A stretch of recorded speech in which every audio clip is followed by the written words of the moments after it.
మీ ఇంట్లో చిన్నపిల్లలు ఉన్నారా? అయితే ఈ వీడియో మీకోసమే. జాగ్రత్తగా ఉండండి. ఉత్తరప్రదేశ్లో ఒక దారుణమైన ఘటన జరిగింది. స్థానికులందరినీ కూడా ఒక్కసారిగా భయభ్రాంతులకు గురిచేసిన ఘటనది. 2 ఏళ్ల బాలుడు రేబిస్తో మృతి చెందిన వార్త ఆ చుట్టుపక్కలంతా కూడా కలకలం రేపింది.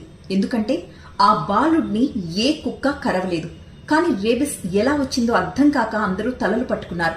అప్పుడు డాక్టర్ నిర్ధారించాడు, ఆ అబ్బాయికి రేబిస్ సోకడం వల్లే చనిపోయాడు, రేబిస్ సోకి కూడా 1 నెల రోజులవుతుంది అని చెప్పి.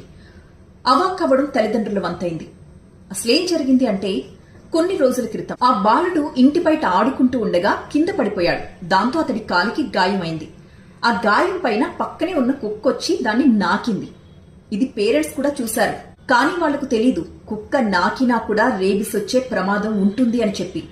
కానీ ఆ బాలుడి విషయంలో దురదృష్టవశాత్తు ఆ నాకిన కుక్కకి రేబిస్ ఉండడంతో ఈ అబ్బాయికి కూడా రేబిస్ సోకింది. కానీ ఆ లక్షణాలు 1 నెల రోజుల తరువాత బయటపడ్డాయి.